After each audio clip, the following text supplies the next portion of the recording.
The day after Horde Night, I woke up oblivious to what happened, or didn't happen, the night before. It was like my brain was blocking out the fact that my experiences with Horde Night so far have been easy? When my brain did allow me to think about it, I wondered when the other shoe would drop. When will it catch up to me, and how bad will it be when it does? I was moving about doing my daily chores of repairing tools and weapons, clearing out my backpack of items that needed to be stored away, checking ammunition, food supplies, and water, setting aside things to bring to Rect to sell, or try to. When I took a step a little too quickly, the pain shooting up my leg brought back the night before. I had fallen from that tower next to the repair shop that was my Horde base. Horde base, I thought bitterly. I was going to need a different Horde base. One where they could see me, but more importantly, I could see them. Walls felt safe, but either they were in the way or they were quickly destroyed by the crazed horde of undead, throwing their rotting bodies against anything that stood between us. The tower gave me an idea. Get up high and make it easy for them to come up in single file. Take them out one by one. It would need to be strong. Their frustration would be immediate and they would start to attempt to collapse the tower to bring me down to them.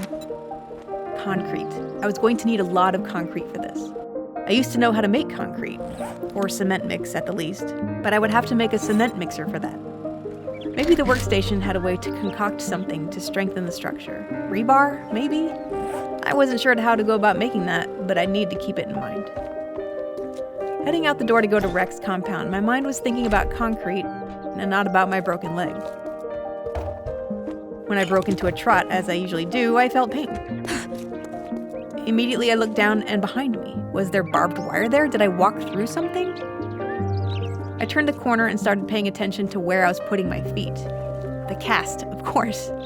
I had again forgotten about my injury. Slow down, I growled at myself. Having to walk slowly rankled my patience, and then seeing and smelling Rect kept my blood pressure up. Oh, let me guess. You need to buy something, he said, in that gross, patronizing way he spoke to everyone. Fuck you too, Rect, I said with a smile. He hates that. I need to sell you something. Let's get this over with, he whined.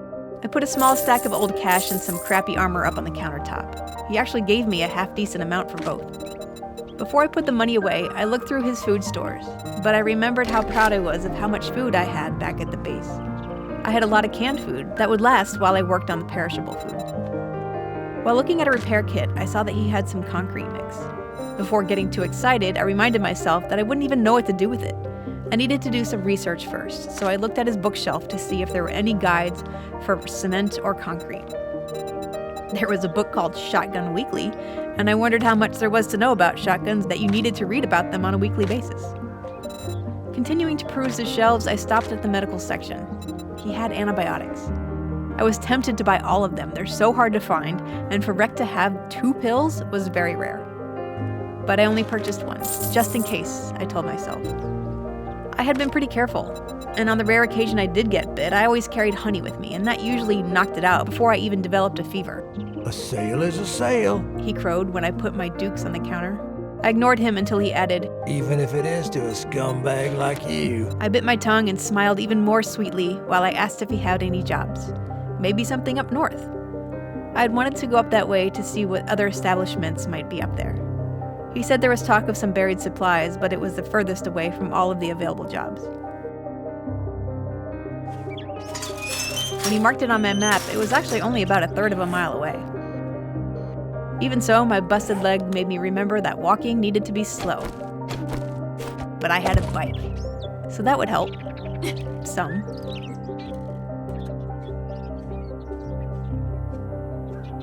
Halfway to the rally point, the skies darkened, and it began to rain. Figures. Who doesn't love digging deep holes in the rain? At least it wasn't torrential. Yet. I approached the area where I needed to start digging, but I saw a stump and thought I'd warm up my muscles with a little chopping. Then I walked the perimeter of the area, making sure there weren't any wandering hordes that could descend on me. As I came across a guardsman named Captain Hernandez, the rain was beginning to slow up. He looked capable enough, but that tiny shiv in his hand made me laugh and move along. Back at the rally point, I glanced about twice more to make sure I was alone, and thrust my shovel into the earth. The effort of digging made me realize my hunger. So I took a quick break for a snack and a mouthful of water.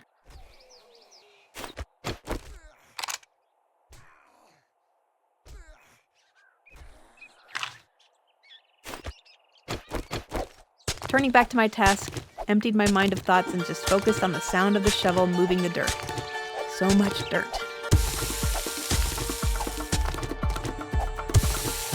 I heard a plane overhead, and without looking up, I knew it was a supply drop. Probably too far away for my broken leg to bring me there. Then I heard and felt my shovel hit wood of the supply crate. I climbed out of the pit for a last look around to make sure no one had come to investigate.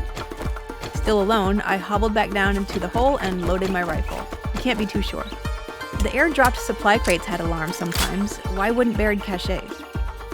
Prying the box open, there was another box inside, marked food supply, along with a magazine, a jar of water that desperately needed a good boiling, and 2 cans of chicken stock. I snorted and wondered if Rex's reward would be as paltry as what was in this chest. The sound of the undead brought me out of my wishful thinking, so I grabbed my stun baton from my belt and searched for the closest one. There was a young woman,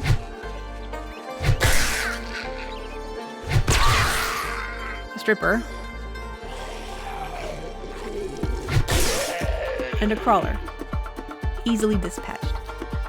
My leg was feeling better by the end of the excitement, so I allowed myself a gentle trot back towards town.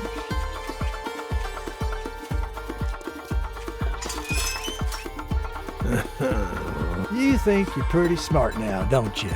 Rex's choice of rewards was awful. Here's your pay, Einstein. I chose the box of crafting magazines. I was always looking for something to learn, as there are few around that could or would teach me anything. Rex could only teach me how to smell like a dog fart. I pulled the magazine box closer to me and Rex held up a gnarled finger. I glared at him, ready to fight for my reward. Then he opened his hand to gesture towards a collection of additional rewards to choose. I turned my head to give him some heavy side-eye, unsure of his motive. But I let my eyes roam over the offering. There was a bag of dukes, what looked like a water gatherer, but I couldn't be sure, and 3 boxes. One of Rex's boxes had the word mini bike scrawled on it with what may have been motor oil. Another said gun stuff, and the third promised food of some kind. It was actually a tough choice, but I didn't want him to change his mind, so I quickly decided on the gun stuff. Before leaving, I asked Rex about another job. I got some shit work for a fuck-up like you. He had a special job which required me to go visit a distant trader to establish trade routes. Don't just stand there with your thumb up your ass. Get the job done. I knew this would include a relatively hefty reward, so I agreed. Besides, it would also help me, and any other survivors in the area.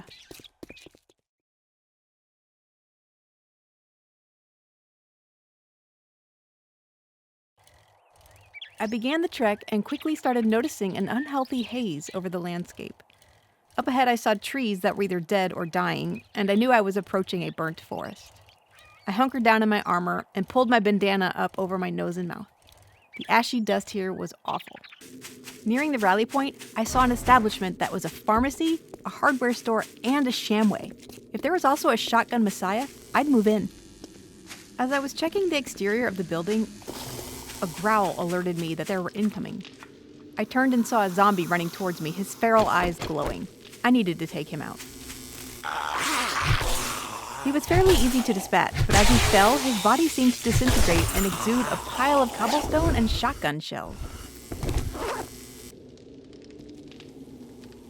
I continued around the building and took out another approaching zombie. I slowly made my way towards the doors and heard an odd sound. It was muffled as if a distance away, but at the same time loud, as if it were being made by many creatures. Of course, a wandering horde. I was beginning to think that the only wandering they did was to follow me all over this planet and show themselves at the most inconvenient times, which I suppose is all the time. I needed to get into this building. I had to talk to the trader here and establish trade routes. I silently eliminated another zombie. I found a rusty metal staircase in the back corner and tried my best to climb it as quietly as possible. The Horde was just behind me, but who knows who or what could be right inside. There were lots of oddly placed barricades along a back hallway, but none of it got in my way at all as I quietly made my way to a roll-up door. It was unlocked and noisily open. Luckily, the scattering of mannequins across the room didn't hear it. Well, hello, friend. My heart stopped and fell into my stomach when I heard a voice. How can I help you today? I kept walking, pretending I didn't just jump out of my skin with fright. When my heart stopped pounding, I turned and approached the speaker, trying to be nonchalant. Well, that was fast. Nice job. Thanks, I mumbled, and took my reward as if it wasn't a thing. I didn't even look to see what it was. Take a peek at my selection. I started looking over the papers as if trade routes in their establishment was what I did every day. I hope you get feeling better. Out of habit, I said thank you. I smiled and waved while telling myself that the burnt forest wasn't too bad. Maybe I should move here. But then I wondered why she thought I wasn't feeling well. Was I pale? Sweating? That wouldn't have surprised me. It had been a while since I heard a voice that wasn't rude and condescending. I was lost in my thoughts and completely walked right past what may have been other vendors. But the light outside was fading and the lights inside were being turned off. I should probably leave. But I made a mental note to come back here as soon as I could.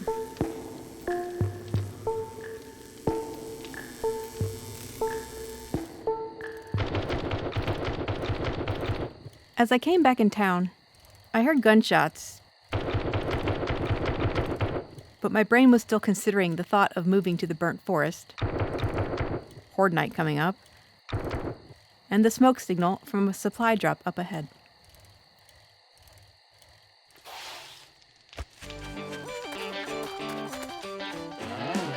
I thought maybe I could jump up from the top of the car, but it quickly became obvious that would be the most stupid fail. I'll have to do the block trick. Still dangerous, as I could easily break my leg all over again, but I gotta get that loot.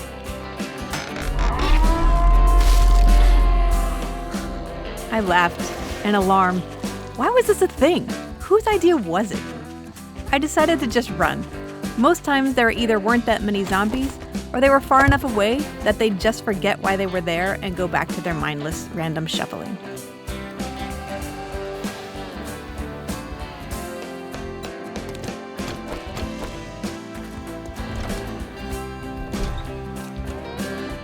Once home, I set some water to boil for tea,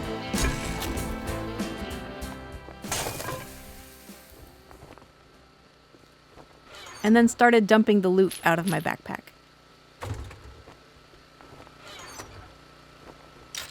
Then a light snack before bed.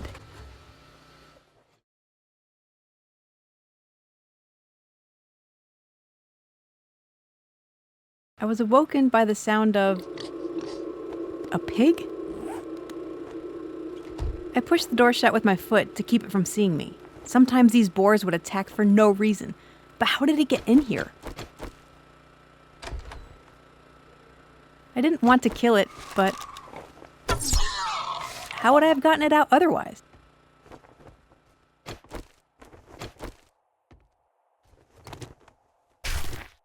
I finished slaughtering it and went back to bed. As usual, morning came way too soon.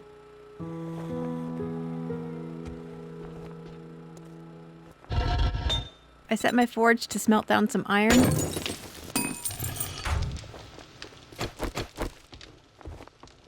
and then headed out to get another job from Wrecked. Oh, let me guess. You need to buy something. He asked if I needed to buy something, because that would mean I'd have to give him money. But no, I just asked for a job, which means he has to give me something, assuming I succeed in completing the job. If you want a job from me, you better not fuck this up, or I'll cut your goddamn throat. I had to tell myself to just walk away, when I really wanted to turn around and put an arrow through his forehead. The mission wasn't far. I'll be there soon enough so I can forget his poisonous threats. Excuse me, tree, you're gonna need to leave.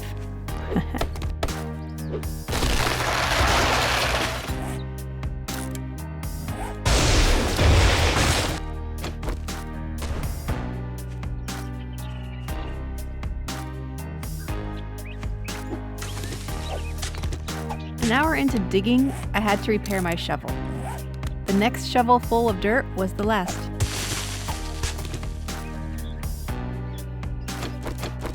The box contained a club mod, 2 mod schematics, armor, cloth, and the obligatory supply crate. And as I pulled it from the hole, all the zombies started coming for it. But to be honest, I was a little disappointed with the turnout. I considered just heading back. But in some way, somehow, Recht would know. He would see it in my eyes. I needed my eyes to tell him a different message.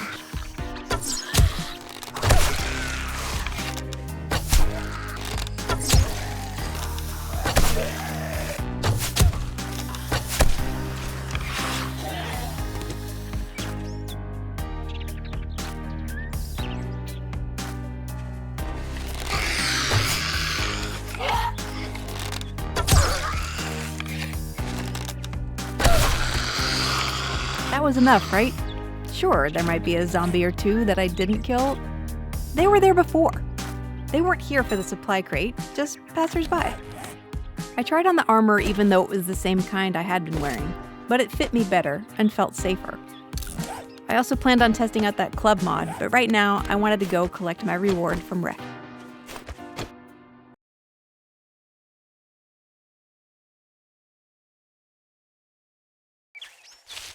I hired a soldier named Captain Clark. I felt bad that I let Lieutenant King sour my trust in our armed forces.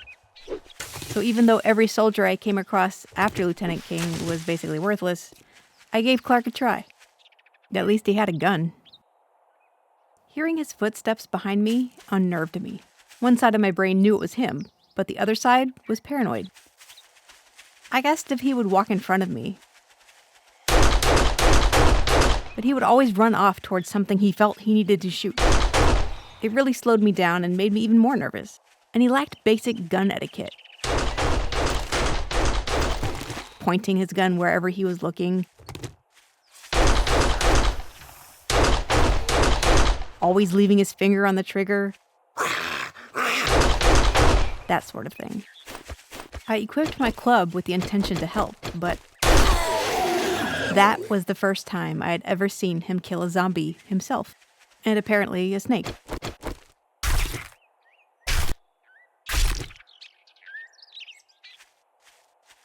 Sometimes the footsteps behind me go silent. I look around, and he's nowhere to be seen. I have to just keep walking, and eventually, I'll hear gunshots.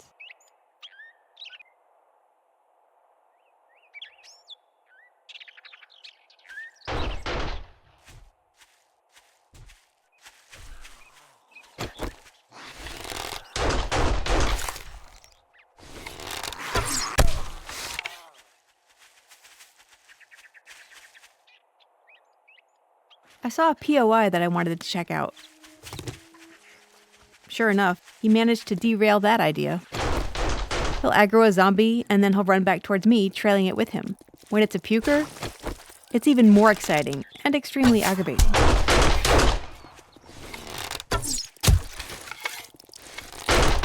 I tried to stay to the side as much as I could, just to stay out of his line of firing.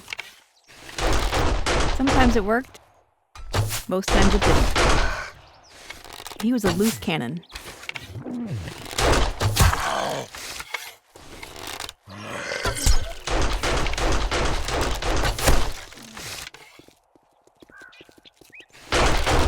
I couldn't help but giggle when I saw him take a load of skeleton vomit directly in the face. Just when I think that Captain Clark never ran out of ammunition, I realized he had stopped shooting. Did he just give up, knowing that he misses more than he hits? Did the vomit soak into his brain and he's no longer capable of pulling the trigger? I just hoped that I didn't have to provide him with more ammo.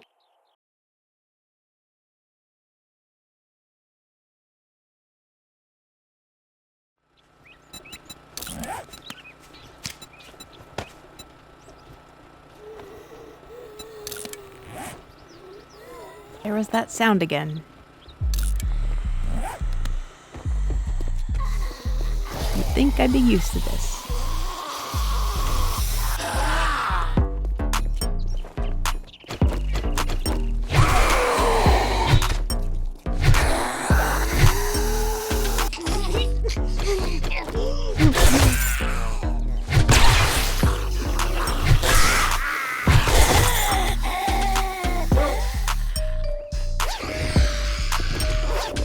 about the loot?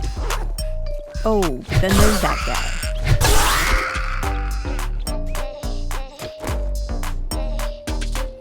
I believe I've met this gentleman before.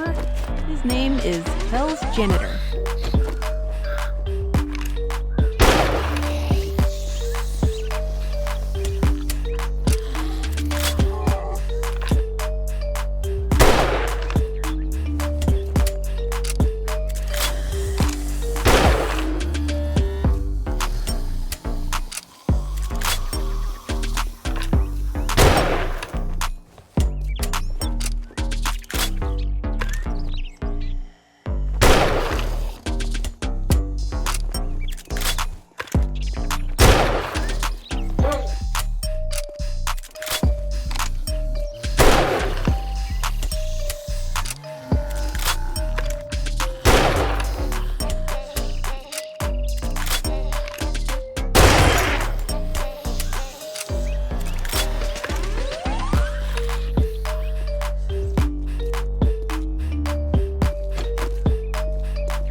Since I killed the janitor, I supposed it was my obligation to finish cleaning up around here.